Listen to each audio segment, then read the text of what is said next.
जिस तरीके से 10 साल के जनयुद्ध में नेपाल के मधेसी आदिवासी जनजाति से लेकर सभी उत्पीड़ित वर्ग समुदाय को अपील किया गया था और सबके समर्थन में संघीय लोकतांत्रिक गणतंत्र में हम आ गए थे और इसको खत्म करने के लिए जो षड्यंत्र हुआ है उसको परास्त करने के लिए फिर हमने जनता को अपील किया और जनता ने साथ भी दिया।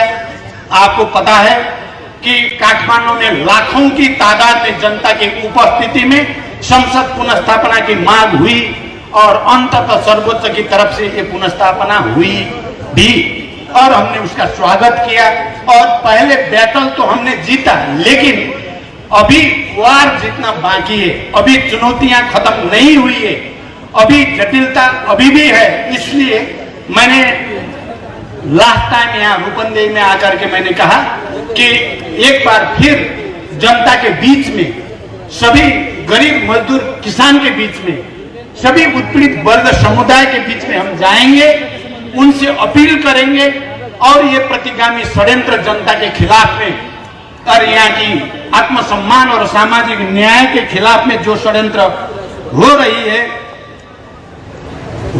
है उसके खिलाफ में हम लड़ेंगे।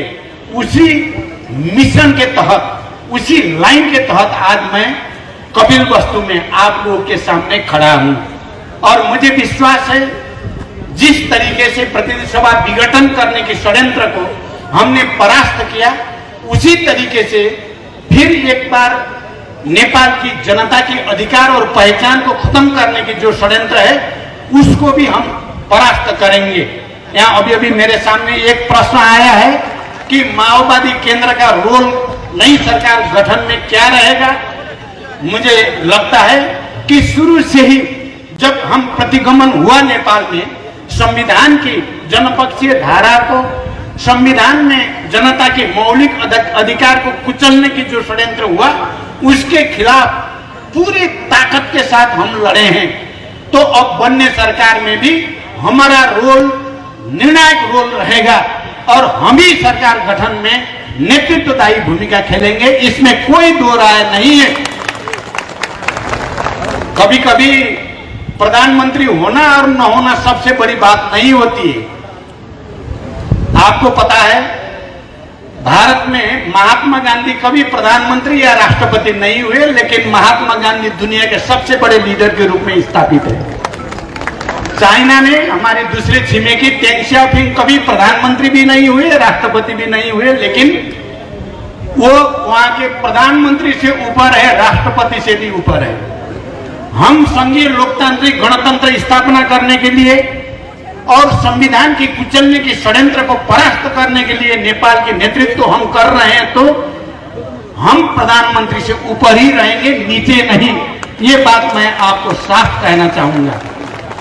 और समय के दबाव तो मेरे साथ है ही, फिर भी मैं 2-4 बात आप लोगों से कहकर मैं विदा होना चाहता हूं। सबसे पहले तो मधेश के एजेंडा के बारे में मुझे लगता है कि आप लोग भली भांति जानते हैं, नेपाल में मधेसी जनताओं की पहचान, उनके अधिकार, उनका आत्मनिर्णय, उनकी समानता के अधिकार को स्थापना करने के लिए मेरे नेतृत्व में माओवादी पार्टी ने बहुत बड़ा कुर्बानी किया है।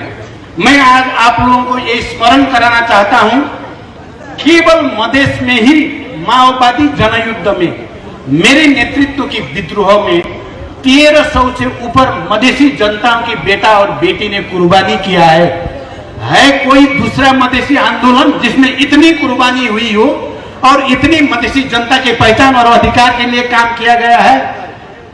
कहीं भी नहीं है। और मधेसी की जनता की समानता के अधिकार को, आत्मसम्मान को, सामाजिक न्याय को, उनके आर्थिक विकास और समृद्धि का सबसे बड़ा विरोधी नेपाल में कौन है? अगर आप इतिहास को ईमानदारी से टटोलने की आप कोशिश करते हैं तो वो केपी ओली ही है। मधेश के नाम सुनना नहीं चाहता है और मधेसी जनता को कोई अधिकार देना नहीं चाहता है। मैं आज कुछ हमारे मधेसी, अपने आप को मधेसी जनता की मसीहा कहने वाले कुछ नेता मंत्री बनने की फिराक में केपी ओली के साथ जा रहा है। ये इससे बड़ी लज्जा की बात क्या हो सकती है? मैंने परसों महंत ठाकुर जी को कहा था, महंत जी मैं तो हैरान परेशान होकर के आप लोग के शरण में आ गया हूं, केपी के विरुद्ध विद्रोह करके। आप फिर केपी के साथ जो मधेश आंदोलन के, मधेसी जनता के अधिकार और पहचान के विरोधी है, उसके साथ आपका क्या खुजर चल रहा है? ये मधेसी जनता को अपमान करने की तरीका हो जाती है। इसलिए मेरी अनुरोध है, आप सही मोर्चा में मधेश की जनता के आत्मसम्मान और उनके अधिकार और पहचान के मोर्चा में वापस आ जाइए।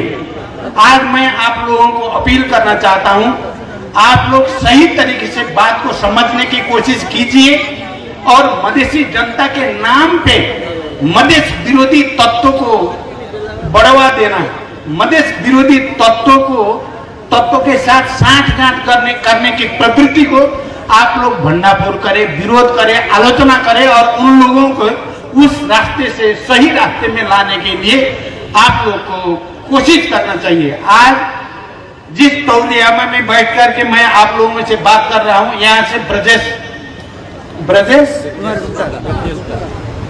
प्रतिनिधि है, ब्रजेश यहाँ से प्रतिनिधि है, उनके साथ मेरी बातचीत होती रहती है। मुझे विश्वास है कि ब्रजेश जी बात को समझ जाएंगे, मेरी बातचीत हो रही है। आप लोग भी कोशिश कीजिए, मधेश विरोधी आदिवासी जनजाति और संघीय लोकतांत्रिक गणतंत्र विरोधी शक्ति के साथ साठगांठ करने की कोशिश को नाकाम किया जाए, उसको परास्त किया जाए और फिर ये समानता की जो लड़ाई है उसको आगे बढ़ाया जाए। मैं ये आपसे अपील करना चाहता हूं। दूसरी, मुझे पता है कि यहाँ पे आप लोगों को खुला बॉर्डर है, लगभग 93 किलोमीटर खुला बॉर्डर है, लेकिन अभी बॉर्डर में आप लोगों को काफी समस्याओं की सामना करना पड़ रहा है। आपकी शादी ब्याह की समस्या होती है, अपना रिलेटिव्स को मिलने की समस्या होती है और बहुत सारे व्यवहारिक समस्या है, लेकिन बॉर्डर में आप लोगों को दिक्कतों का सामना करना पड़ रहा है, ये मुझे पता है। मैं आप लोगों को विश्वास दिलाना चाहता हूं कि मैं सहजीकरण करने की कोशिश करूंगा और बॉर्डर की समस्या समाधान करने में आपकी मदद करूंगा, ये विश्वास मैं आपको दिलाना चाहता हूं। और ये कोविड-19 की सतर्कता अपनाते हुए, कोविड ज्यादा फैलना न पाए इसमें सतर्कता करते हुए, लेते हुए बॉर्डर की समस्या जनता के लिए सहज कर देना चाहिए, इसमें मेरी मदद रहेगी। जमीन की चकलाबंदी की समस्या हो, खाद लगाए, मल खाद लगाए किसानों की समस्या हो और आप लोगों की सिंचाई की समस्या हो, मुझे पता है यहाँ महिला हिंसा ज्यादा होती है, रोग व्याधि भी ज्यादा होती है, रोग व्याधि की समस्या भी यहाँ। अभी मैं यहाँ के हॉस्पिटल में जाकर के डॉक्टर के साथ थोड़ा बातचीत भी हुई, यहाँ की प्रमुख जिला अधिकारी और सुरक्षा प्रमुख के साथ भी मेरी थोड़ी बातचीत हुई। यहाँ की जनता की रोग की समस्या, महिलाओं के ऊपर हुआ हिंसा की समस्या, बॉर्डर की समस्या मुझे ज्ञात हुआ है। जाते जाते मैं आप लोगों से ये कमिटमेंट, प्रतिबद्धता करते हुए जाता हूँ कि आप लोगों की इस समस्या को नई सरकार बनने के साथ साथ और बनने से पहले भी मेरी तरफ से आपको सहयोग रहेगी। मैं इसमें आपको विश्वास दिलाना चाहता हूं। मुस्लिम अधिकार के लिए आप लोग अच्छी तरह से समझते हैं कि मुस्लिम को समान अधिकार होना चाहिए। इसमें सबसे ज्यादा तो माओवादी आंदोलन और मेरी तरफ से ही संविधान में भी और मुस्लिम पहचान और अधिकार के लिए लड़ाई हुआ है। और ये बकरी ईद लगायत की मुस्लिम के बड़े त्योहार में विदा होना चाहिए, ये मेरी तरफ से हुआ था, बाद में खोसा गया है, फिर इसको स्थापित किया जाएगा। यही बात करते हुए मैं आप लोगों से विदा हो